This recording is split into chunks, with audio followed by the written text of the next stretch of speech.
أعوذ بالله من الشيطان الرجيم. بسم الله الرحمن الرحيم. سورة المرسلات په شروع کې د الله په مخلوقاتو کې یو ناشنا مخلوق هواګانو مختلف صفات بیان شو، په هغې باندې قسمونه.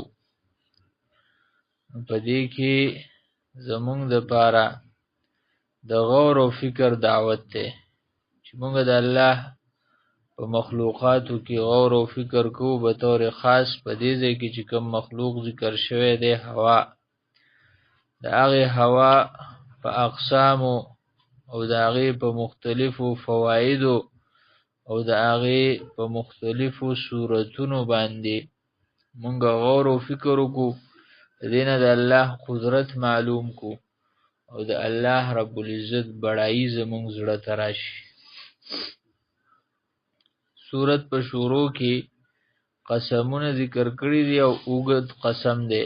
والمرسلات عرفا فالعاصفات عصفا والناشرات نشرا فالفارقات فرقا فالملقيات ذکرا عذرا او نذرا. په دې اوږد کولو د قسم کې اصل کې اوریدونکو له شوق بیدارول دي چې د کومې خبرې باندې قسم کیږي چې هغې خبرې ته دی را بیدار شي او د دو ته شوق پیدا شي چې دا داسې اهمه یو خبره مخې ته را روانه ده چې زه ته په غور سره غوږ کېدم. نو په دې اسلوب کې تشویق دی د سامع، د اوریدونکي له شوق ورکول. دغه شان د قیامت ورځې ته یوم الفصل ویلی دي او د یوم الفصل بعضې احوال ذکر کړي دي، بعض هولناکۍ ذکر کړي دي. فاذا النجوم طمست واذا السماء فرجت واذا الجبال نصفت. د کائنات دا موجوده نظام چې په کوم طریقه باندې دی، دا طریقه به ختم شي، ستوري به بې نوره شي، اسمان چې د کلي نه الله رب العزت جوړ کړی دی دغه شان دی، مضبوط جوړ دی، دا به وشلیږي، په دې کې به تبدیلي راشي.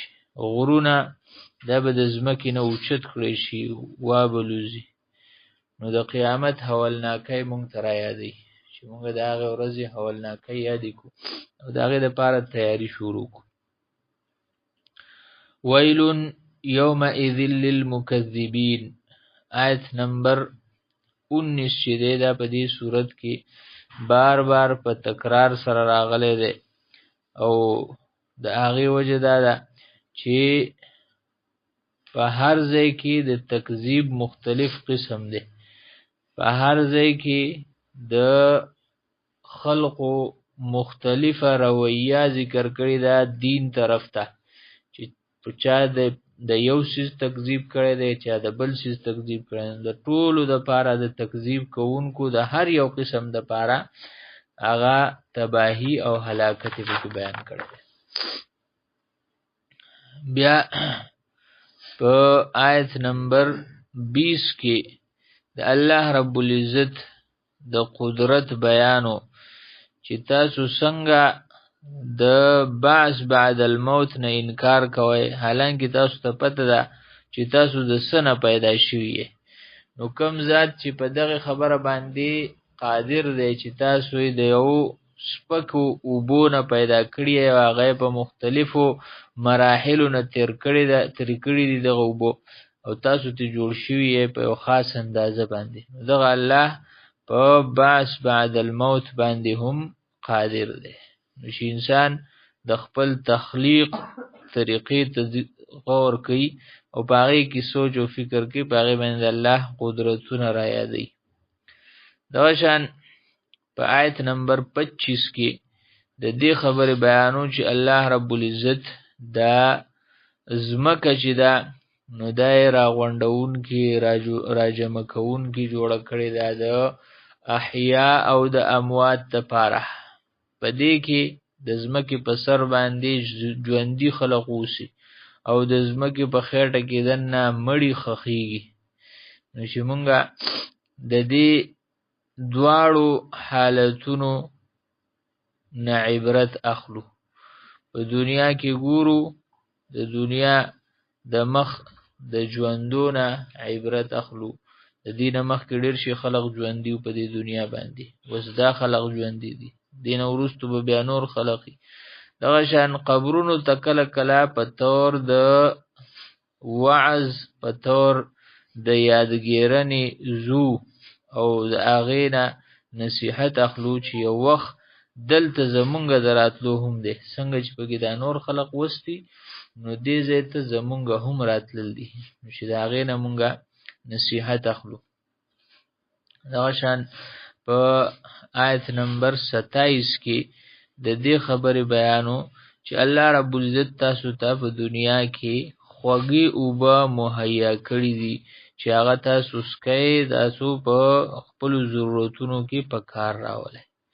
نو چې مونږه د دې نعمت قدر وکړو او د الله رب العزت نه دا دعا غواړو چې الله مونږ باندې دا نعمت ختمه مو، دا نعمت را باندې کمه مو، او د الله نه د خیر او د رحمت د باران دعاګانې کو. الله دې د خیر او د رحمت باران وکړي، نن سبا هم ضرورت سوا دی. دغه شان په آیت نمبر 30 کې د دې خبرې بیانو چې کافرانو ته به ویلی کېږي چې تاسو داسې سوري ته لاړ شئ چې د هغې 3 څانګې دي، 3 اړخونه دي، او بیا د دې نه وروستو چې کله د متقیانو ذکر کوي، نو په هغې ځای کې د متقیانو دپاره د سوري ذکر کړی دی په آیت نمبر 41 کې، ان المتقین فی ظلال وعیون. نو چې مونږه دا دواړه سوري ځان ته رامخې ته کو، د الله قدرت ته چې یو سوری د عذاب دپاره او بل سوری د نعمت دپاره.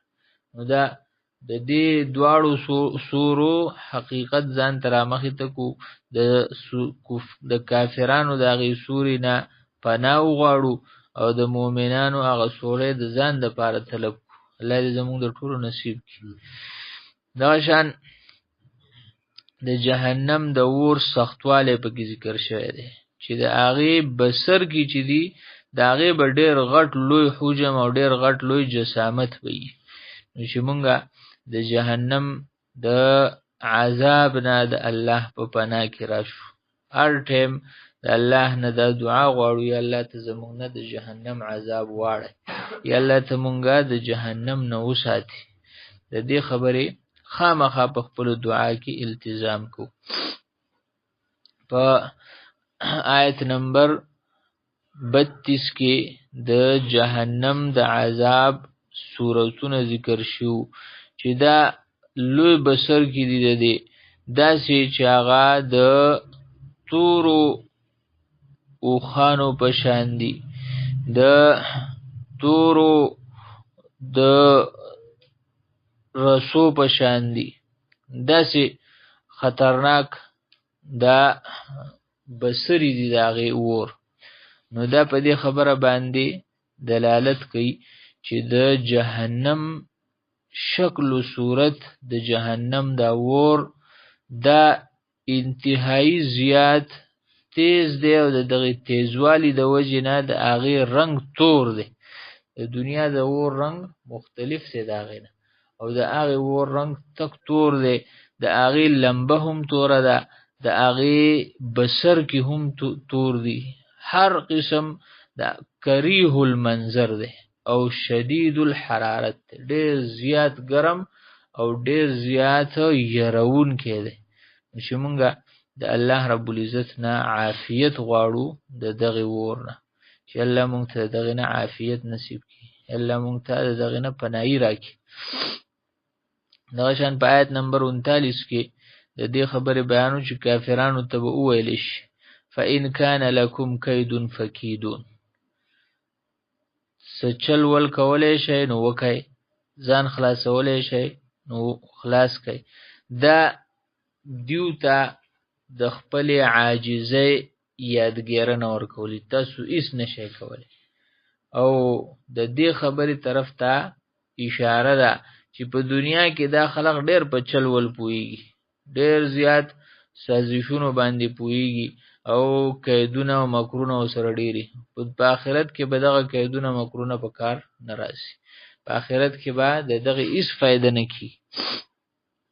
په آیت نمبر 43 کې د مؤمنانو دپاره د جنت د نعمتونو ذکرو چې الله رب العزت به دیو ته په جنت کې نعمتونه ورکوي. کلو واشربو هنیئا بما کنتم تعملون. د دیو د عملونو په وجه باندې په دنیا کې دیو کوم عملونه کړي دي، الله به ورته د هغې په بدل کې په جنت کې نعمتونه ورکوي.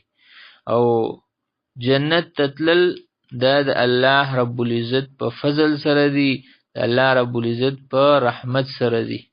خو چې کله جنت ته لاړ شي نو د جنتیانو به مراتب مختلفي، او د دغه مراتبو د مختلف کېدو سبب به سي د دیو عملونه، چې د چا زیات عمل دی د هغه مرتبه اوچته، او چې د چا کم عمل دی د هغه مرتبه د هغه نه کمه. نو په دې وجه باندې د عمل اهمیت په خپل ځای باندې دی، د الله رب العزت فضل اولنی شرط دی، او بیا عمل په خپل ځای باندې اهمیت لري، عمل هم لازمی دی. کافرانو دپاره په دنیا کې هغوی ته زورنه رټنه کلو وتمتعو قلیلا انکم مجرمون. تاسو مجرمان یې په دې دنیا کې، تاسو که هر څومره تمتع وکئ، که هر څومره خوراک څښاک وکئ، دا یو څو ورځې دي، دا یو څو ورځې دي په شمار باندې، بیا به همیشه دپاره عذابي، د همیشه دپاره به هلاکتي. الله دې زمونږه حفاظت وکړي. نو چې دنیا کې د جرم د ژوند نه ځان ساتو، چېرته د جرم او مجرمانه زندگی نه اختیارو، او د الله رب العزت مخې ته سر ټیټ کو، د الله رب العزت بندگی او غلامی اختیار کو. په دې آیت نمبر 48 کې بیا د کافرانو یو خاص حالت ذکر کړی چې په دنیا کې ورته وویلی شي د الله رب العزت مخې ته سر ټیټ کړئ، عاجزۍ اظهار وکړئ، هغه ته د هغه مخې ته تواضع اختیار کړئ، اطاعت وکړئ. نو دیو سوی دیو ځان غټ ګڼي، تکبر کوي، او دغه د الله حکم ته غاړه نه ږدي، د الله حکم ته واپس کیږي نه، د الله وحی نه مني، د الله طرف نه چې کومه وحی راغلی ده. نو دا د هغوی د هغې استکبار او د هغې تکبر ذکر دی. پکې مونږ ته د دې خبرې درس دی چې کله هم د الله رب العزت اطاعت طرف ته راوغوښتلی شو نو چې مونږه لبیک وایو، چې هغې ته راځو او اطاعت اختیارو. سبحانك اللهم وبحمدك نشهد أن لا إله إلا أنت نستغفرك ونتوب إليك وصلى الله تعالى على خير خلقه.